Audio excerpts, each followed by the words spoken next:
kakhulu qinisekile la ukuthi kuningi ozokuthola namhlanje kuleli hour abaningi ngiyazi ukuthi wena mlaleli usuke wezwa ukuthi ibandla lobuNazaretha kunebandla elisha elisanda kusungulwa enkolweni yobuNazaretha okuthiwa iNew Nazareth Baptist Church. Uke wamuzwa ubaba uReverend Mpanza ekhuluma ngalo leli bandla. Nathi ke sithe ake simmeme sizwe ukuze sikwazi ukuqonda kahle ukuthi hawu kuzwakala kuyinto ehlukile ngokuphelele kumyalezo esuzwe kakhulukazi unikezelwa yibandla lamaNazaretha esikhathini eside sedlule. Kodwa manje sifike esikhathini lapho sithola khona lokho esingakubiza ngokuthi iversion ehlukile kakhulu kunalena esike sezwe ngayo ngaphambilini. Sasisithi ake simmeme ukuze nathi sizizwele ukuthi kwehluka kuphi yini lena yenza ukuthi kuze kusungulwe leli bandla elisha elikhona njengamanje, yini lena eliza nalo myalezo mune eliza nawo. Ukhona ke ubaba uReverend Mpanza okuyena ke ongumsunguli waleli bandla iNew Nazareth Baptist Church. Thabekhulu sikubingelele emsakazweni, sikwamukele futhi emsakazweni ukhoze ebusuku. Nibingelela abalaleli, ngiyakubingelela msakazi. Thabekhulu sizwile ngokusunguleka kwaleli bandla elisha njengoba libizwa kanjalo futhi ukuthi New Nazareth Baptist Church. Ngiyazi ukuthi kaningi uchazile lokho ukuthi yini imbangela yokuthi nize nibe niyahluka noma kusunguleka leli ibandla elisha. Mhlawumbe ngingafisa ukuthi ngiqale khona lapho ande siyobheka ke manje umehluko webandla lobuNazaretha ngendlela okwenzeka ngayo lapho eniphuma khona nalapho sesikhona manje.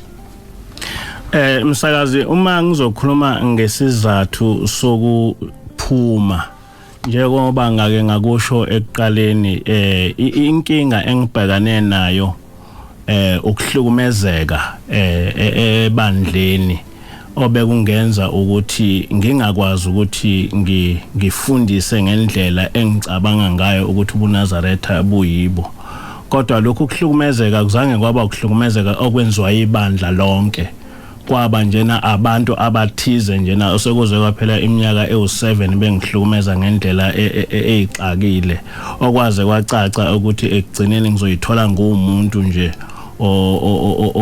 ophuza utshwala ngendlela okwabekwa ngakho. Kodwa kangifuni ukuthi ngikhulume ngixile kakhulu kulokho, kodwa nje engithanda ukusho ukuthi ayikho inkinga engibe nayo ebandleni lami lamaNazaretha lasebuhleni. Namanje na ibandla lasebuhleni ngiyalithanda, ubaba uThingo iyona nkosi yami. Kodwa nje ukuze ngikwazi ukuthi ngikhulume ngobuNazaretha ngaphandle kokuhlukunyezwa ngabantu abathize, kwadingeka ukuthi ngikwazi ukuthi ngiphume ukuze ngikwazi ukuthi ngi-express my independent thinking about ubuNazaretha. But other than that, anginayo inkinga ngebandla lasebuhleni, and I still regard myself as a member yebandla lasebuhleni, although ngingekho kwi-organization.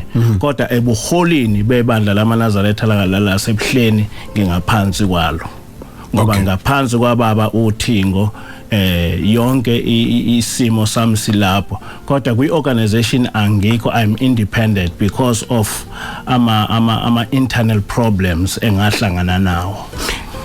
Ukhuluma nge-independent thinking ukuthi uye waphuma ngenxa yokuthi ufuna uku-applya ukuzicabangela kwakho okuzimele. Kungenzeka ukuthi mhlambe ikona kuumsusa wokuthi baze bakuhlukumeze ngaphakathi ebandleni okungukuthi bebehluleka uku-understanda ukuthi uthini lapha ecabangeni kwakho nasekubukeni kwakho nasekuchazeni ubuNazaretha ngendlela obu-understanda ngayo.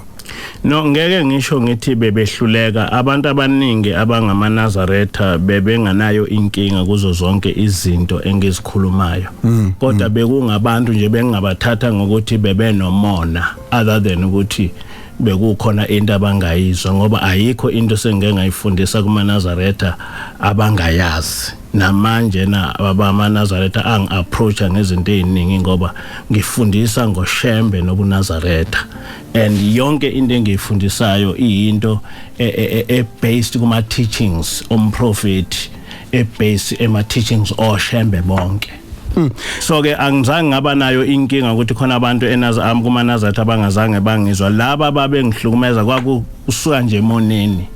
Hayi ukuthi ngempela kube kuyinto engathi ihlangene nokuthi khona into abangayizwa. Ngifisa manje siphindele emuva ngesikhathi kusunguleka ubuNazareth noma mhlambe ngaphambi kokuthi ngifike kulomunqa. Thabekhulu awukuchazele ubuNazareth kahle kahle buyini ngithi angibuze lokho ngoba kaningi uyuthola ukuthi uma ngabe suke kuchazwa inkolo yobuNazareth umuntu njena mhlawumbe ongafana nomuntu ongekho ebandleni lamaNazareth uthatha ngokuthi inkolo yamasiko angazi noma ngingayibiza ngokuthi cultural religion noma mhlawumbe omunye aphinda kuhlanganise futhi nenkolo yabaphansi okuyi ancestral religion uma ukuthi khona into enjalo kuningi ongathola ukuthi umuntu udefine inkolo yobuNazareth yingakho ngithi mhlawumbe umuntu akaqale lapha ku-understandeni ukuthi kahle kahle iyini inkolo yobuNazareth. Ngiyabonga msakazi. Inkinga esibe nayo thina abantu abamnyama nje in general ukuthi okokuqala kasifundi ngoba inkolo yobuNazareth okokuqala yethulwa umprofeti nomnikazi wayo the founder of uNazareth wayichaza kahle waba nencwadi owayishiya wayibhala yena uqobo lwayo ebizwa kuthiwa izihlabelelo zamaNazareth.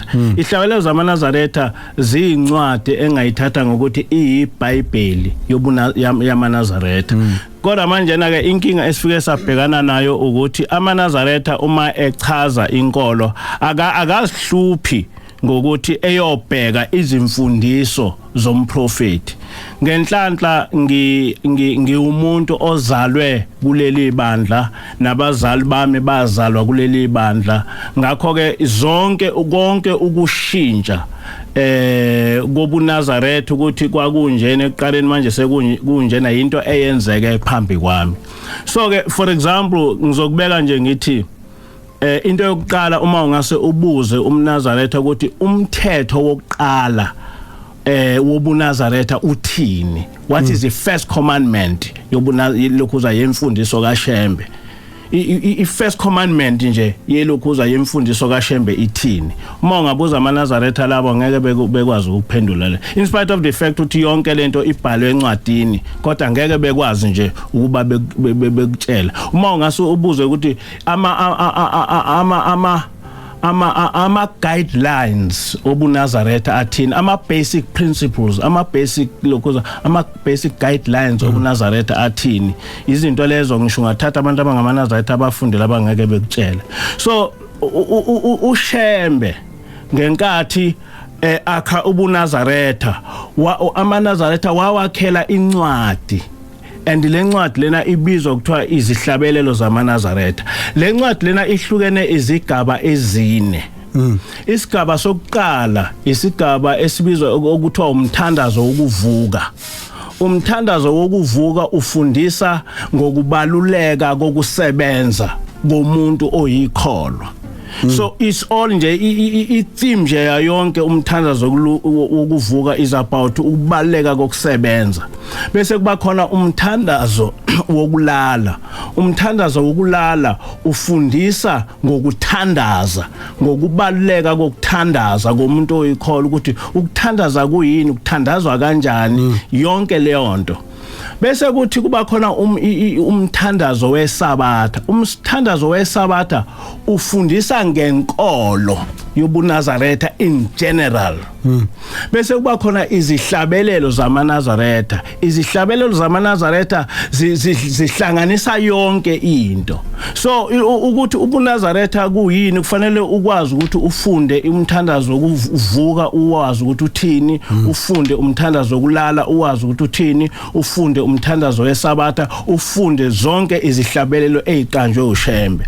Now ilokhuza umthetho wokuqala kaShembe uma ekhuluma ngobuNazareth njengenkolo utholakala kulokhuza ku verse 3 and 4 wencwadi yeSabatha lapha ethi khona uShembe mesabeni uJehova zizukulwana ngezizukulwana nigcine imithetho yakhe anilobela yona uJehova ngenceku yakhe uMose ukuze ukudumisa kwenu kwamukeleke kuThixo wemkhosi ngokuba uma ningamdumisi ngemithetho yakhe akawuyamukela imithandazo yenu akasoze anehlisela izibusiso uma ningayilalela imithandazo yakhe niyigcine so uverse 3 no 4 wencwadi ukuqala kokuvula komthandazo lokhuza weSabatha utshengisa ngokusobala ukuthi ubuNazaretha inkolo yobuNazaretha yakhelwe emthethweni kaNkuluNkulu owayushiya lapha emhlabeni ngenceku yakhe uMose and therefore immediately usho njalo kuyacaca ukuthi ubuNazaretha kwakhelwe eBhayibhelini kwakhelwe emthethweni kaMose kwakhelwe kwiTorah. So any person ofuna ukuthi azobuNazaretha okokuqala kufanele ukuthi introduction ilokhuza uma ngabe ufunda into noma yini kuyakufuneka ukuqala ube nehistory yayo nehistorical background yawo noma abufunda umthetho kufanele wazi iRoman law mawazi ufuna ukufunda ngeSouth African law ngoba yonke into yeSouth African law iqale kwiRoman law bezokuza kwiRoman Dutch law so uma ubuNazaretha kwakhelwe phezu kwezimfundiso zikaMose ubuNazaretha even igama elithi Nazarite is igama lesHebrew yabo ngoba umsuka walo usuka elokhuzeni enkolweni kaMose igama ethi ilokhuza iNazarite ligama lesHebrew and therefore yonke into yobuNazaretha yakhelwe phezu kweBhayibheli yakhelwe phezu komthetho kaMose kodwa ubuNazaretha kunama pillars amathathu njengoba ngishilo ngathi ifirst pillar noma insika yokuqala yobuNazaretha umthetho kaMose bese kuthi insika yesibili yobuNazaretha izimfundiso zikaJesu nabapostoli kusho New Testament bese kuthi insika yesithathu yobuNazaretha amasiko abantu angaphambani nomthetho kaNkuluNkulu kodwa in practice what has happened yonke lento isivele yaphela njengamanje ubuNazaretha usekushiftile sekuvele kwaba into manje na engamasiko kwaba inkolo yabantu yonke lento mawuthi uyayibheka uyithola ukuthi akuseyona into ephambana elokhu ehambelana nomthetho kaNkuluNkulu. Tabekhulu ngifisa ke sibuyele kancane emuva ngesikhathi uqala ukuyandlala uthe ubalula ukuthi uma uya nje ubuka uhlala phansi noma ubuza ibandla in general ukuthi bayasazi yini isisekelo senkolo yobuNazaretha wathi angeke bakutshele bengithi ngizokubuza ukuthi isiphi leso sisekelo wawusuyasiveza ngicabanga ukuthi uquote iverse kuwo incwadi leyana yesihlabelelo yes ngikho incwadi yeSabatha verse 3 no 4 ilokhoza isisekelo senkolo yobuNazaretha verse 3 and 4 ngiyafisa ukuthi uphinde usiphinde ngoba lesisekelo ngicabanga ukuthi sibaluleke kumuntu ongazi njengomlaleli ekhaya obenembuzo engayiunderstand kahle inkolo yobuNazaretha kodwa futhi njengoba usukubalulile kuzosiza kulekelele nomuntu ke manje ongumNazaretha ukuthi understand ukuthi nasi isisekelo ngoba ngicabanga ukuthi isisekelo isona esenza ukuthi noma kuphi lapho engihamba khona ngibe ukuthi uma ngizichaza ngokwesisekelo kuyisona sakhele phezukwaso isisekelo senkolo yobuNazaretha njengoba yalethwa lapha umprofeti sakhelwe phezu kwevesi lesithathu nevesi lesine somthandazo weSabatha lama vesi athi mesabeni uJehova zizukulwana ngezizukulwana nigcine imithetho yakhe anilobela yona uJehova ngenceku yakhe uMose ukuze ukudumisa kwenu kwamukeleke kuThixo wemkhosi ngokuba umani ngamdumisi ngemithetho yakhe akawukuyamukela imithandazo yenu akasoze anehlisela izibusiso umani ngayilaleli imithetho yakhe nigcine isisekelo leso senkolo yobuNazaretha umthetho wokuqala lowo wenkolo yobuNazaretha lo mthetho wokuqala ochaza ukuthi lenkolo yobuNazaretha yakhelwe phezulu kweBhayibheli yakhelwe phezulu kwemithetho kaNkuluNkulu owayiletha lapha ngenceke yakhe uMose kusho ukuthi ubuNazaretha abubusha ngoba sesizwa nje ngabo kodwa babuvele bukhona kwakudala umprofeti lona kuyena oqale lenkolo yobuNazaretha la okusho ukuthi yena ke ubesehambisa lelo vangeli ela prophet noma lelo vangeli sithi laqalwa nguMose.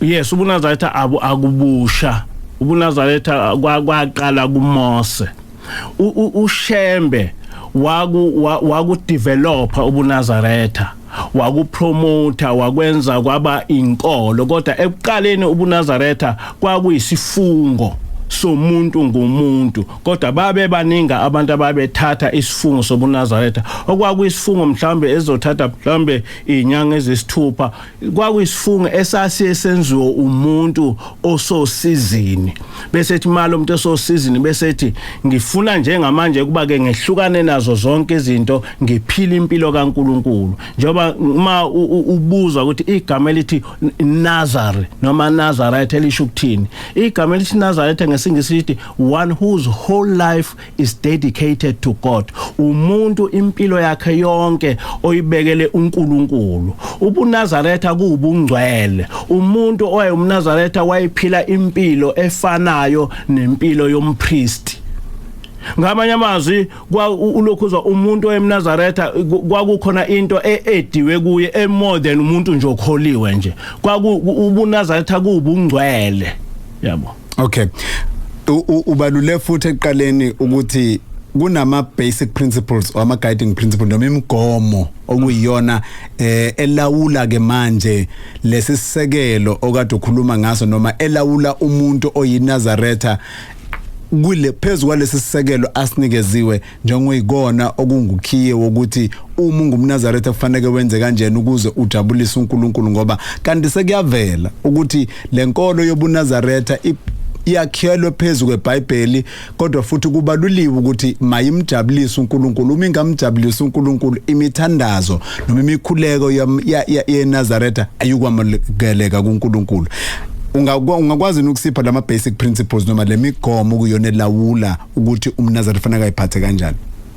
Oqala ngithena ngikhulume ngama pillars noma lawa mathathu. Yes ngathi insika yokuqala umthetho ukuthi umuntu omNazaretha kufanele ebuswe umthetho kaNkuluNkulu njengoba ubhalwe uMose.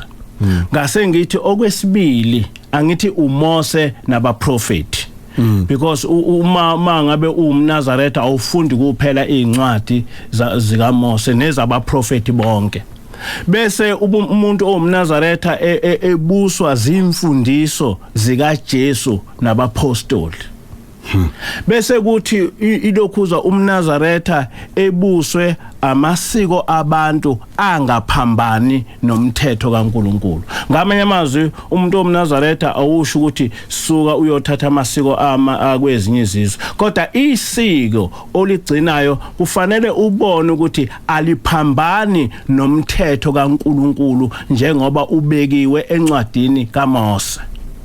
Hayi ngamanye amazwi nakuba sinikezwa igunya lokuthi nakuba njengeNazaretha ninikezwa igunya lokuthi niwa practice amasiko kodwa fanele nihlale njalo nilitesta lelisiko ukuthi okusho ukuthi uyezwini lenkosi yolibheka ukuthi lelisiko aliphambani noNkulunkulu okungukuthi uma liphambana noNkulunkulu awulenzi. Yes ukuthole abantu umsakazi bekhuluma bethi ngoba inkolo yamaNazaretha iyinkolo yamasiko pho anikuphuzi ngani utshwala asikuphuzi utshwala ngoba umNazaretha ngokukaMose akakuphuzi utshwala umuntu omNazaretha akahlanganisi nesangoma ngoba ngomthetho kaMose isangoma asivumelekile umuntu omNazaretha akabhuli ngoba ngomthetho kaMose ulokhuza awuvunyelwe ukuba ubhule and therefore awukwazi ukuthi uqhamuke ukuthi no izangoma izinto zakwaZulu no izinto zakwaZulu kodwa uNkulunkulu uyasiphika and therefore uma lokhuza usiko lwakwaZulu luphambana nomthetho kaNkulunkulu akufanele ukuthi ulenze ngoba umthetho kaMose iwona ozothi ma uphambana uphambana nawo uNkulunkulu angawemukela umthandazo wakho okaMose ke manje lo mthetho esikhuluma ngawo yes ubuNazaretha kwakhelwe ngaphansi komthetho kaMose yabo kusho uShembe akusiyona into mhlawumbe engisho ibhalwe phansi akuniphambanisi ni ke manje lokho noma mhlawumbe kuwo okunye kwezinto okungenzeka ukuthi zigcine seziniphambanisa kakhulukazi ngoba abanye abantu uma beya lapha yana enkolweni yobuNazaretha benomcabango othi ngiya lapha ngenxa yokuthi avumelekile amasiko kodwa bese niyafika nivula lo mbhalo akwenza ukuthi abantu baphambane manje ebandleni ngendlela abalalele ngayo nangendlela abakade becabanga ngayo ngesikhathi beze ebandleni uma ukholiwe wazi indaba kaNkuluNkulu indaba kaNkuluNkulu kufanele uyibeke njengoba injalo yabo ikhona nje ngiyibeka lento ngoba usuthola ukuthi njengamanje njengoba ngisho nje ngithi kunezinto engizaziyo njengenzalo yamaNazaretha ukuthi lezi zinto zazingavumelekile kodwa manje uyithole seyipractice njengazo nje lezi zinto zobungoma uthole umuntu eNazaretha eseyisangoma uthole umuntu eNazaretha eseyibhula sekulula nje ukuthi umuntu weNazaretha uyabhula sekulula nje ukuthi umuntu weNazaretha uyisangoma kodwa akwazi ukuthi uma ngabe ubungoma kuphambene noNkulunkulu asikwazi ukuthi singamaNazaretha sikhethe uhambe uyovula iBhayibheli uyovula uLevi uvule uLevi 11 verse 7 uthi umuntu oyiNazaretha akayidli ngulube bese uyovula uLevi 11 verse 7 kodwa uma usuvula u7 ulokhuza uLevi 19 verse 31 uthi ningaphendukeli kwabanamadlozi nakubathakathe ningabafuni kuba ningcoliswe yibo nginguJehova uNkulunkulu wenu bese uthi lokho akapply lokho uma ngabe usuzofunda lapha kulokhuza kuLevi 20 verse 27 ukuthi owesilisa noma owesifazane elikubo idlozi noma umthakathi bobulawa nokubulawa bakhandwe ngamatshe igazi labo libe phezulu kwabo lokho akusa apply kuwe umthetho kaNkulunkulu awuhambi kanjalo awuhambi kanjalo uma ngabe uLevi 11 verse 7 umthetho kaMose noLevi 19 verse 31 umthetho kaMose okufanele ukuthi nakuzo uma ngabe ungeke uzihlanganise nengulube ngoba uNkulunkulu ngomthetho kaMose ethi ungayihlanganisa nengulube awukwazi ukuthi busuyihlanganisa nedlozi bese lokho kunga apply uyicacise kahle baba le ndaba lena kakhulukazi lena yamasiko futhi wayicacisa kahle ukuthi uma ngokobuNazaretha lingaba lihle isiko lanoma isiphi sizwe kodwa uma lelo siko liphambana nomyalo kaNkuluNkulu ngokokuloba kukaMose nabaprofeti lelo siko kusho ukuthi ali applywa enkolweni yobuNazaretha ali apply enkolweni yobuNazaretha uma kukhona aba apply abaphambene nobuNazaretha baphambene nemfundiso kaShembe yabo and then bese kuba ke ileno ibalulileke futhi baba yomthetho kaMose umthetho kaMose lapha sikhuluma ngesivumelano esidala oku iOld Testament kodwa wawusubalula lapha as the second pillar izimfundiso zikaJesu nabapostoli kukhona lapho othola khona ukuthi nakuba izwe lenkosi licacisa futhi uJesu ucacisa ngokusobala ukuthi akazanga ukuzochitha okwesivumelano esidala kodwa wazogcwalisa okwesivumelano esisha kodwa siyazi ukuthi kukhona lapho uJesu afike khona aveze ezinye izinto okukhombisa ukuthi kwisivumelano esisha akusena sidingo sokulokhu siqhubeka sikpractice noma sikapply njengokwesivumelano esidala kumiswa kanjani la uyabona angifuni ukungena kulokho ngoba interpretation noma incazelo yamaKristu ngezinye izinto zika Jesu azohluka kuma Nazaretha ngoba kwawona amaKristu engehlukana ngezinye izinto kaningi. Kodwa ngiyathanda ukuthi uma ubhekisisa for example lokhuza uMatthew 5 from verse 17 to 19 ubese uthatha incwadi yeSabatha uverse 3 to 4 uzobona ukuthi lama verse complement each other ngoba uthi uJesu lapha angizile ukuzochitha lokhuza umthetho nabaprofeti bese ethi uJesu uma kufika umuntu efike echitha umthetho kaMose nabaprofeti efundise abanye kanjalo uyoba ngomncane embusweni kaNkuluNkulu. Kodwa uma kufika umuntu egcina umthetho efundisa futhi abantu kanjalo uyoba ngomkhulu embusweni kaNkuluNkulu. Uma usubheka leli verse leli busulibheka kuyiverse lika Shembe manje na lika 3 no 4 uthi uShembe mesabeni uJehova nigcine imithetho yakhe uma ningayigcini akawuyamukela imithandazo yenu. Ngamanye amazwi uShembe uchaza into uJesu ongazange wayichaza kahle. Uthena nje uJesu uyoba ngomncane embusweni kaNkuluNkulu kodwa uShembe wathi angeke ayamukele imithandazo yenu. Uyayizwa leyo. So manje na ke ulokhuza uma ngithi ulokhuza ubuNazaretha bakhelwe ezimfundisweni zika Jesu. For example uma ubheka izimfundiso zika Jesu in general nje uma uzofuna ubheka nje imfundiso zika Jesu nje in general imfundiso kaJesu kunazo zonke imfundiso kaJesu ifundisa ngothando yabona ifundisa ngothando uma bengathola isikhathi bengakhuluma kakhulu ngokuthi uJesu ufundiseni ngothando nokuthi uShembe yiphi indlela oyichaze ngayo lemfundiso kaJesu ukuthi iapply kanjani kuma Nazaretha. Okay, kanti ke sihlele la nobaba uReverend Mpanza webandla New Nazareth Baptist Church usitshela ke kakhulu usinikeza ukuthi kungani bebe naleli bandla noma ke besungulele libandla selisunguliwe manje kuningi sekuchazile sizoqhubeka naye futhi emva kweindaba njengoba kufanele mhlongo ezofunda ke indaba zika 10 o'clock kanti ke zophinda futhi siqhubeke nobaba uMpanza kuze kube kuyagamanxa ihora leshumi namhlanje ebusuku uzwile ke mlaleli ngicabanga ukuthi iningi izinto ozizuzile lapha yabona ke izinto eziningi ke kakhulukazi uma ngabe usuku uthola ulwazi olusha lukwenza uyibuza imibuzo even more okusho ukuthi imibuzo eminingi kade uvela nayo uthola ukuthi iyaphenduleka kodwa futhi kube neminye imibuzo emisha ungangithumelela i-email uthi buthelezi ts@sabc.co.za ukuze sikwazi ukuthi ke ubaba uMpanza kuphendule kulezo zinto kunezinto ezibalekile ayiwayibalula siyabuya mase sifunda indaba zeshumi ufanele mhlongo.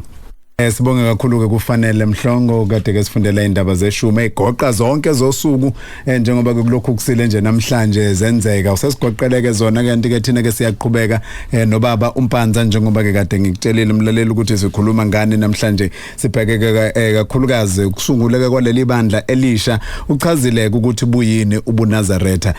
Engicabanga ukuthi kubalulekile manje ukuthi sikubheke kakhulukazi ukuthi ke lizohluka kanjani leli bandla elisunguliwe manje ukubalulile izinto eziningi ezisekelo zokusunguleka kwebandla lobuNazaretha wakusho futhi ukuthi imiphi imigomo elawula lokho wakusho futhi wabona ukuthi kukuphi mhlawumbe okungenzeka ukuthi ke kwehluka kona babutha bekhulu mhlawumbe ngaphambi kokuthi singene ngokujulile la ekuthenini umehluko womyalezo waleli bandla elisha nebandla lidala noma osuke kulona uyini kakhulukazi kodwa khona le nto ke wayibalula ukuthi usengaphansi kwebandla lasebuhleni so ngamanye amazwi ungasho ukuthi unaso isibusiso senkosi ephethe njengamanje kuleli bandla elisha noma beningakafiki kuleyo level. Angeke nginasi isibusiso kodwa ke angaze ngiye kubaba ngezizathu eziningi njengoba ngisho ukuthi kuneyinkinga ezikhona engeke ngifisa ukuthi ngiyikhulume lapha. Okay, kodwa ke kusho ukuthi singathemba ukuthi ngelinye ilanga kuyofika lapha eniyoba neunderstanding khona uma kuukuthi kanti akukona nje ukuthi uye wahlubuka kodwa uthe ithi ngimela ukuze ngikwazi ukufundisa ngendlela engiunderstanda ngayo ubuNazaretha. Yes, njengoba ngichazile ngathi umsebenzi omkhulu waleli ibandla eNew Nazareth Baptist Church ukuba landise ubuNazaretha emhlabeni wonke. Ngoba uma ngifunda uShembe ngithole ukuthi inhloso kaShembe kwakuukuthi ubuNazaretha kube inkolo kube inkolo ezoba semhlabeni wonke. And ukuze inkolo ibe semhlabeni wonke kuqala kufanele ukuba ifundiswe iqondakale ngamalunga ayo. So ngizofundisa ngobuNazaretha in general. Kungasho ukuthi mhlambe iNew Nazareth Baptist Church kodwa iNew Nazareth Baptist Church ingisiza ngokuthi ngikwazi ukuthi ngiplane izinto ngendlela engifuna ukuba ngiziplane ngayo ngaphandle ukuthi kube khona umuntu ongihlukumezayo. Kodwa uma ngikhuluma ngobuNazaretha ngikhuluma ngobuNazaretha njengenkolo eyafika lapha nomprofeti uIsaiah Shembe. Ukuthi ubuNazaretha kuyinkolo efana nobuKristu, ubuNazaretha kuyinkolo efana neIslam, ubuNazaretha kuyinkolo efana neJudaism. Ngeshwa ubuNazaretha seqede iminyaka e100 kungakaze kuzichaze njengenkolo ukuthi ngempela njengenkolo simiphi. And umsebenzi wami omkhulu ukuthi ngibheke ukuthi ngipromote ubuNazaretha ngipromote itheology noma imfundiso nkolo yobuNazaretha so that uma ngabe ngisuka lapha ngiya for example eAmerica ngifike ngikhulume ngobuNazaretha umuntu oseAmerica engizwe ukuthi ngikhuluma ngani uma ngisuka lapha ngiya eEngland ngifike ngikhuluma nomlungu ngobuNazaretha umuntu owumlungu ekwazi ukuthi uyafithe ubuNazaretha because ubuNazaretha ireligious philosophy so umsebenzi wami omkhulu is to promote ireligious philosophy yomprofeti. Ama theologians ngokwehlukahlukana kwawo ngendlela oyichaza ngayo ayayimukela yini i-theology of Nazareth uma ukuthi ngikubeka kahle noma imfundiso nkolo kade uyichaza yobuNazaretha sengikhuluma ke manje mina ngama scholars kwi theology kuze kuba manje ziningabe incwadi engisibhalile ngetheology yobuNazaretha. In fact kunencwadi engiyibhalile nezinye engisayibhala maningabe ama symposia engeke ngiwahambe of a very high standard. Isikhathi esiningi bengikwazi ukuthi ngihambele ama symposia elokhuza o professor o dokotela bazenkolo ngihlangane no professor uSteisen ngideliver iphepha ngetheology yobuNazaretha ngivumele ama questions ukuthi elokhuza abantu bengibuze ngetheology yobuNazaretha akukho lapha engake bakwazi ukuthi bengikhona rishe khona because as far as I'm concerned ubuNazaretha kunothe kakhulu ngetheology yakho. The only thing ukuthi abantu badinga ukuthi bebelokhuza bekufundisa so maningi abama university engiye kuona hayi nje kuma Nazaretha kodwa ngimenye ngama theology ngimenye ngo professor bezenkolo bethi angizo deliver iphepha. I've delivered ama paper on Shembe and the Holy Spirit ngichaza ispirit ukuthi iHoly Spirit from the Nazareth perspective ichaza ukuthini ngenze icomparative study kayelokhuza yobuNazaretha nobuKristu ngikhulume for example ngendaba yelokhuza kaJesu ukuthi ngokwamaNazaretha for example makuthiwa uJesu wafela izono istand samaNazaretha simiphi and therefore ubuNazaretha I'm very confident ukuthi ngingabizwa noma kuyiphi university ngibuzwe noma kumapha ama scholars ezenkolo I can stand ukuthi ngichaze ubuNazaretha and make people become satisfied. Ngikathi ngise university Evers University ngichaza kuma ngelokhuza ngoShembe elokhuza ama black Americans they were so shocked kwathi makuphuma uma ilokhuza umhla ilokhuza kuyi break bonke beza ke bathi is there such a thing in South Africa? And I said yes, there is such a thing in South Africa. Ngicabanga sengazi ukuthi ngendlela okubeka ngayo manje Thabekhulu kusangazi ukuthi bakhona abantu abake baya kwi School of Theology bayofunda ngobuNazaretha.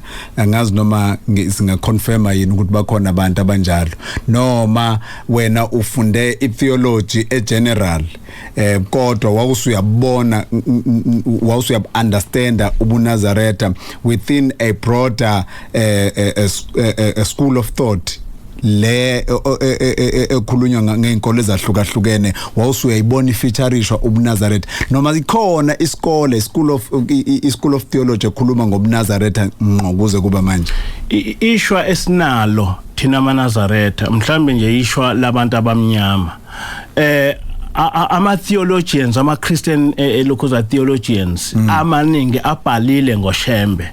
And uma ngithi ngiyayifunda lezi zinto engibhalile ebayibhalile ngithole ukuthi lezi zinto abayibhalile akuzona lezi zinto engizaziyo mina njengomNazaretha. Bona bayafunisela so baningi abantu ababhale iziningabi incwadi ezibhalwe ama outsiders and I call them outsiders ngoShembe.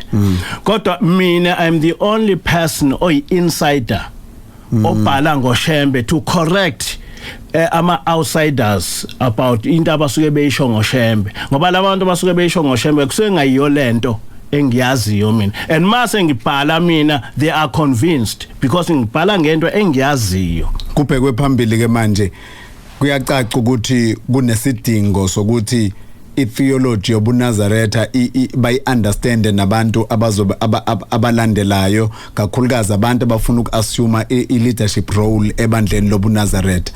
Kukhona yini enhlelweni zakho nanje naleli bandla elisha iNew Nazareth Baptist Church ukuthi kugcine kusungulwe isikole setheology yobuNazaretha lapha abantu abafuna ukuunderstand ubuNazaretha futhi befuna ukuleader ebandleni lobuNazaretha bakwazi ukuyofunda ba-understand le theology? Yes, in fact uNkulunkulu yoba akangibusisanga uma ngiyokufa ingenzekile le nto ukuthi kube khona nje a School of Theology yamaNazaretha. And njengamanje bonke abantwana ngisho abasema university laba abayamukela leadership yami we spend so much time sifundisana ngetheology yobuNazaretha and sesike sa approachwa ngabanye abantu from outside aba offerishayo ukuthi bengasingakwazi ukuthi besisize uma ngabe sifuna ukwakha isikole esizofundisa ngetheology yobuNazaretha ngoba ngaphandle kokuthi kube khona isikole esifundisa ngetheology yobuNazaretha akwazi ubuNazaretha ukuthi kugcwale umhlaba wonke ngoba njengamanje na izinto ezikhulunywa ngamaNazaretha ngobuNazaretha nangoShembe they are only sentimental yabo abantu bachaza uShembe ngama feelings abo ngoShembe abachazi uShembe ngezimfundiso zakhe kusenenkinga nje ukuthi amaNazaretha echaze uShembe ngezimfundiso zakhe because nalo muntu uqhamuka nalokho ethi uShembe ukuthi nalo eqhamuka ethi uShembe ukuthi eqhamuka ethi uShembe ukuthi then ngenkathi abantu bechaza uShembe ngama feelings abo noma ngama sentiments abo uma usuya manje na ke kubantu ke manje na ke osekufanele ubafundise ngoShembe ukuthi who is Shembe nalo uzoqhamuka ngokuthi hayi mina ngithi uShembe ukuthi hayi mina ngithi uShembe ukuthi it's not a question ukuthi hayi mina ngithi is a question ukuthi uShembe uthi ubani and uma uthi uShembe uthi ubani kufanele ube in a position to quote and that is a scholarly approach and awukwazi ukuthi uyoshumayela kubantu abahlakaniphile uye kuAmerica uye koEngland uzolokhuze ubuNazaretha ungenayo ischolarly approach about umprofeti wakho ungenayo ischolarly approach about inkolo yakho so ileyonto yokuqala okufanele ukuthi siyenze kuphele 100 years amaNazaretha akhona neyodwa incwadi aseke ayibhala akho nje into ene sense sebeke bayenza instead sithola alokhuza amanye amajalimane ebhala ngoShembe sithola amangisi ebhala ngoShembe incwadi ezibhala ngoZiyashembe ziningi ngendlela esimangaliso kodwa zibhalwe ngama outsiders. Amanye ama scholars theology uma ngabe usuke uyethula lento uyiunpack njengoba uyiunpack nje bayayemukela yini bayakwazi ukuyicomprehend ngalendlela osuke uyichaza ngayo ngoba ngiunderstand mina ukuthi yini engenza ukuthi ama scholars noma ama theologians njengoba uke waveza ukuthi amaningi akhona wamvezi abayivezi unkolo yobuNazaretha njengoba injalo ngoba kusho ukuthi mhlawumbe basuke kakade beyiapproach bebias kakade kusukela kwasekuqaleni sengithi ke manje uma nihlala ubachazela uyiveza njengoba uyiveza nje njengamanje nawe as a scholar nabo as ama scholars kodwa akade ngayiunderstand kakhulukazi le area lena ayayemukela yini understand yini bayemukela kakhulu because bayemukela kakhulu ngoba uma ngizonikeza ngizodeliver iphepha lisuke line logic phakathi and noma ngabe umuntu engibuza imibuzo etheologian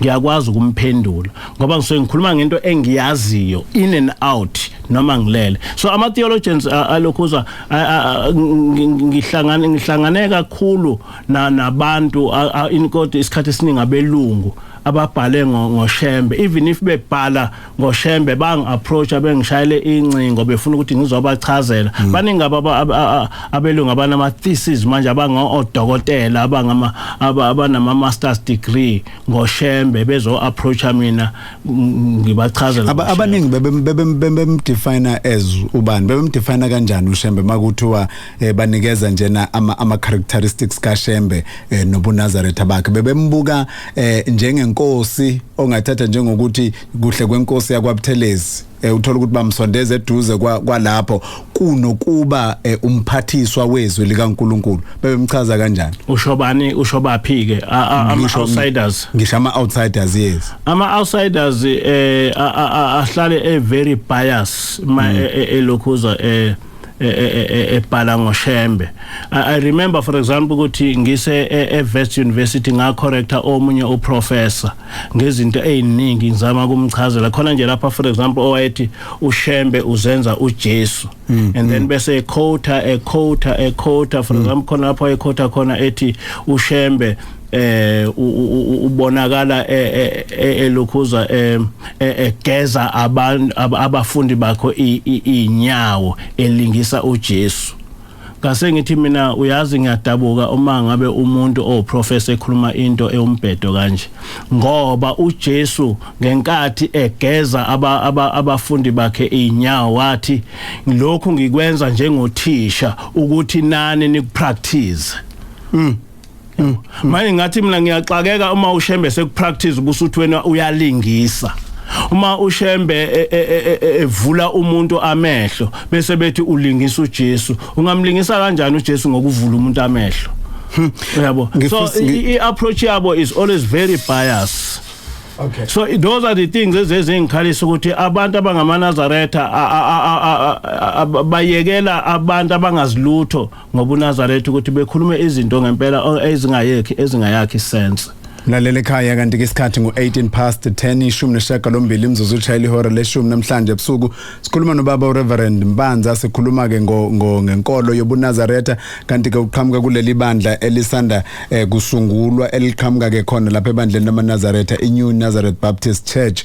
Nansi imibuzo ekhona la khona abangithumelela uthi ngabe uNkulunkulu nobuNazaretha bumiphi ngamakhosikazi angaphezulu koyedwa ake uchaze kafishane ngalokho nje kuphela okwanamu ubheka ingcobo obuze lo mbuzo kanti omunye uthi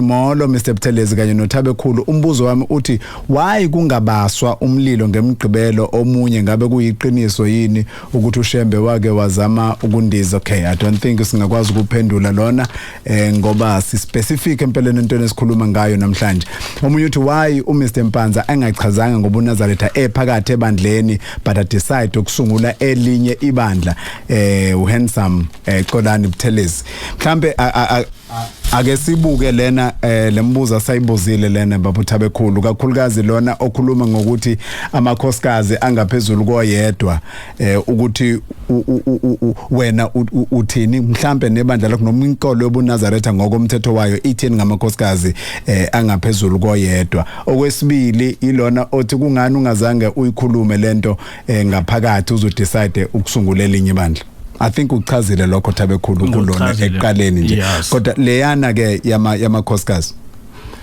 ngithena okokuqala ubuNazaretha bakhelwe phezulu kwamasiko abantu angaphambani nomthetho kaNkuluNkulu right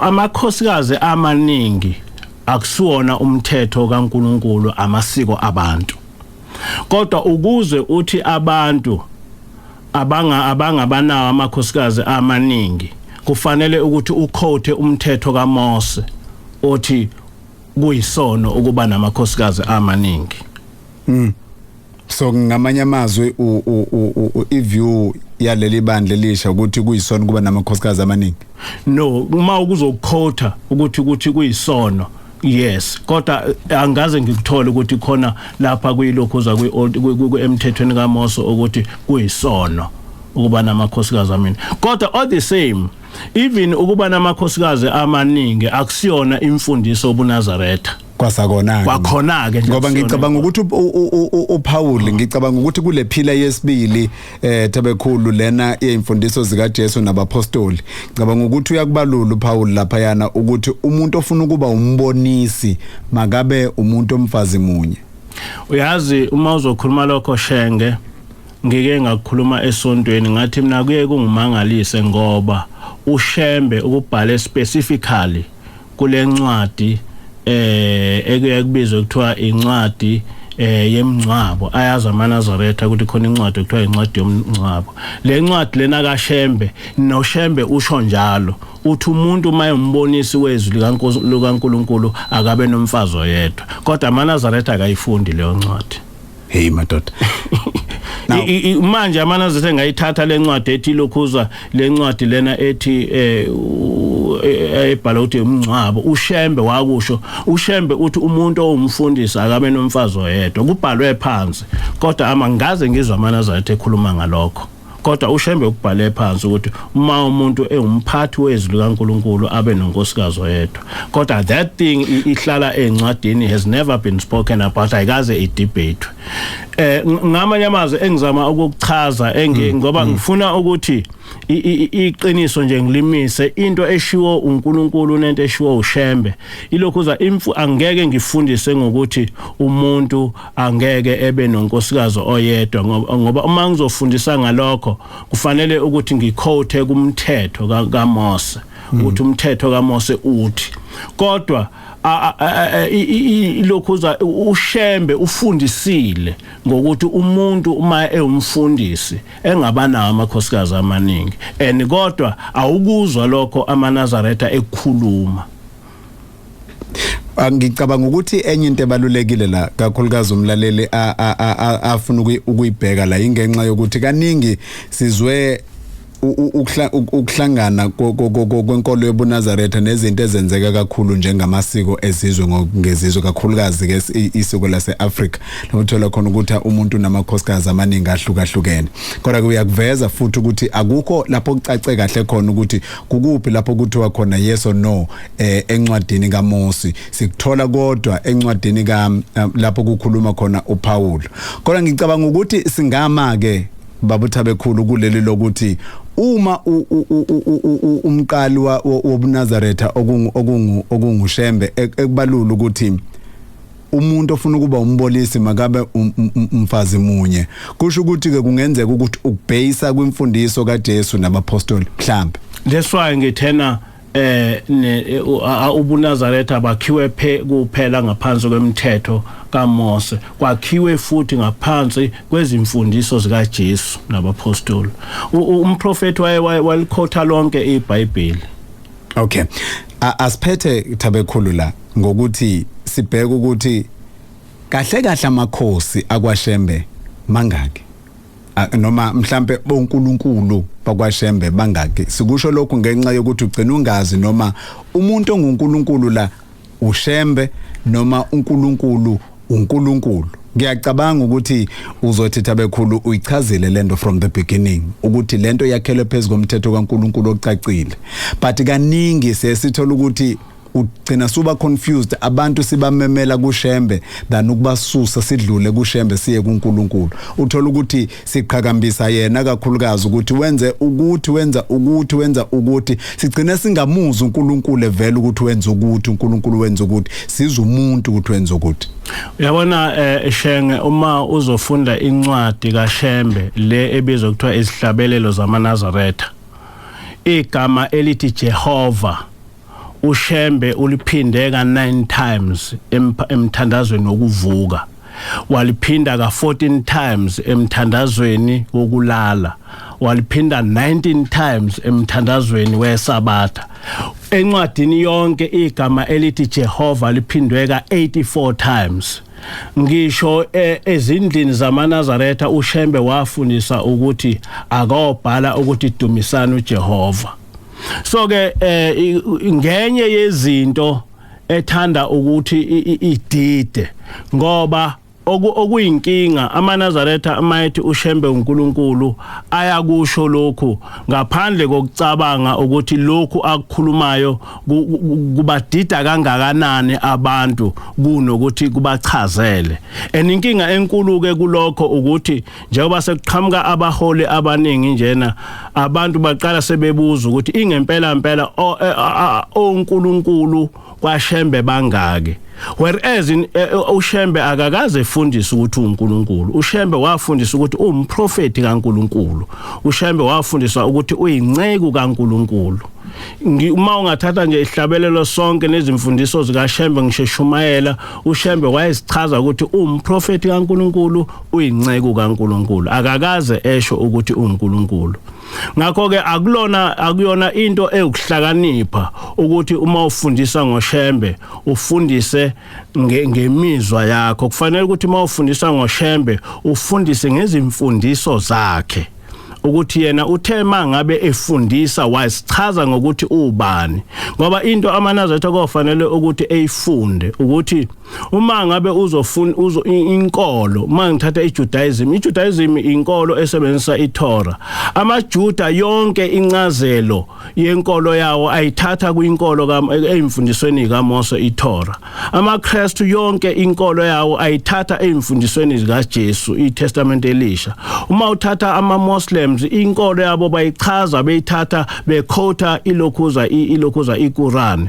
Kodwa amaNazaretha uma esechaza inkolo yawo akahluphi ngokuthatha incwadi kaShembe ebizwa kuthiwa izihlabelelo zamaNazaretha, ngoba incwadi kaShembe ethi izihlabelelo zamaNazaretha ichaza yonke into. Iyachaza ukuthi umuntu omNazaretha kufanele ukuthi ekhonze bani, iyachaza ukuthi uJehova uyini, umdali wezulu uJehova, nokuthi uShembe uyini. Usichaza yena uShembe ukuthi uyini mangabe ekhuluma ngoJehova.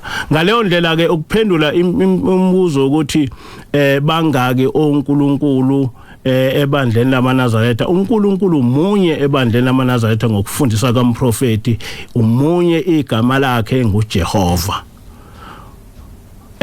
uShembe ungumprofeti kaNkulunkulu, uShembe uyinceku kaNkulunkulu ngokufundisa komprofeti. Ababili ababathathu, ngoba immediately uthi babili bathathu usuyaphuma emfundisweni zomprofeti. Ngoba imfundiso kaMprofeti ithi yonke imfundiso obuNazaretha yakhelwe phezulu kweBhayibheli, yakhelwe phezulu komthetho kaMose. Umthetho kaMose uthi ungabi nabanye oNkulunkulu ngaphandle kwami. So imfundiso kaShembe ithi uNkulunkulu munye, uNkulunkulu wasekuphameni munye. Igama lakhe wasichazela uShembe kahle, wakubhala phansi wathi uJehova. Mhlambe ke asiphethe ke babo Thabekhulu ngokuthi leli bandla selikhona njengamanje iNew Nazareth Baptist Church njengebandla elisha. Imigomo enihamba ngayo iyona kanye leyana yokuqala, akukho kunye okuguquliwe. Akukuningi esingakulindela njengezinto eziguquliwe. Okuzoba kuningi okuzobukeka sengathi kuguquliwe, ngoba into enkulu engizoyigcizelela ukufundisa obuNazaretha njengoba kwakufundiswa umprofeti. ubuNazaretha esizokufundisa ubuNazaretha njengoba kubhaliwe phansi. Asizokufundisa ubuNazaretha ngezinto, ngeke silandele izinto zabantu esizazi kahle ukuthi okokuqala ziphambana nemfundiso yomprofeti, okwesibili ziphambana nemfundiso umprofeti othena asiyifunde iBhayibheli. AmaNazaretha zo encourage ukuthi umNazaretha noMnazaretha kufanele beneBhayibheli. UmNazaretha noMnazaretha kufanele okokuqala eyokwazi ihistorical background yobuNazaretha. UmNazaretha ebeclear ngokuthi umNazaretha yini kusukela elokhuzeni, kusukela kuMose. Ngakho ke umsebenzi wami omkhulu ukuthi okokuqala ngicompile ezincwadi ezifundisa ngehistory yobuNazaretha, ukuthi ubuNazaretha kusukela kuMose kuza kuJesu kuze kube manje kudevelophe kanjani. Umoya oyingcwele esizwe uJesu ekhuluma ngawo yilona athi mangabe esehamba uze athi uJesu uyohamba kumele ahambe yena ukuze loyo ukuze umoya oyingcwele ubuse wehla uthatha over. Ngamanye amazwi ngifuna ukuzwa ke la ukuthi uma nikhuluma nani ngomoya oyingcwele nikhuluma ngawo kanye lo noma kukhona omunye umoya nikhuluma ngawo. Umoya oyingcwele ushembe omoya. Njengoba ngeke ngakuchaza kule ntshumayelo yami ukuthi ushembe wasichaza ngokuthi kukhona ushembe owomkhathi, who is a spirit, bese ushembe womkhathi ehlela kumuntu. So uma sikhuluma ngomoya oyingcwele ushembe umoya oyingcwele. That's why ngangithi kuma kolokhoza no ukwazi ukuthi ushembe uthi uNkulunkulu ngoba ushembe uyichazile ukuthi uyini. Njengoba ngithi nje ushembe umoya oyingcwele ngisho ngoba esihlabelelweni kushiwo ukuthi ushembe umoya oyingcwele. Mangithi siphilisa ngoshembe siphilisa ngomoya oyingcwele owasho uJesu, ngikusho ngoba uma uvula ihlabelelo 58 uthi ushembe masithandazela abantu ethi lowo owasethembisa wona ngoJesu Kristu inkosi wathi ngeke usishiye sisodwa uyosithumela umoya oyingcwele. And therefore lento engikhuluma mangithi umoya oyingcwele esisiphilisa ngawo umoya esawethenjiswa uJesu, ngisho into eshiwo ushembe specifically.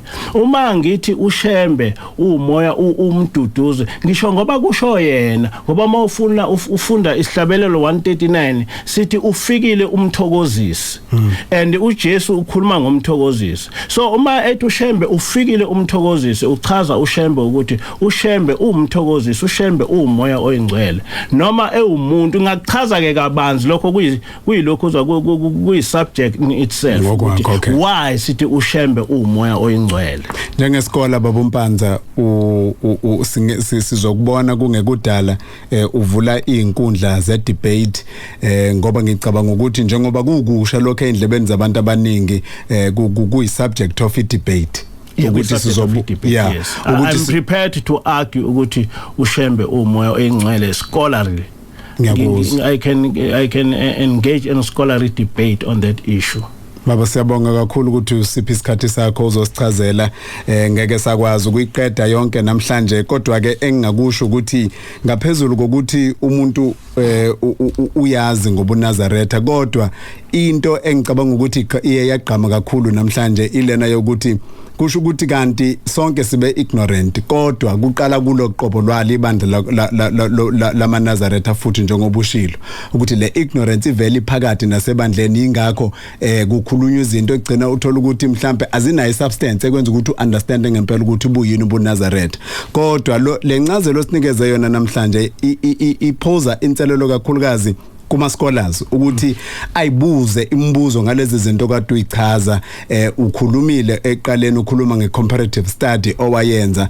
Ama scholars umsebenzi wafanele kawenze manje yiyo kanye futhi leyo comparative study yokubuka ke manje leli bandla lokuqala lobuNazaretha njengendlela elipractice ngayo, indlela enithi nokufanele ngabe kuhanjwa ngayo, bese ke bekubuka ke manje ke futhi kwi context yezwi lenkosi iBhayibheli lekuyilona esilisebenzisayo nani enithi nakhele phezulu kwalo.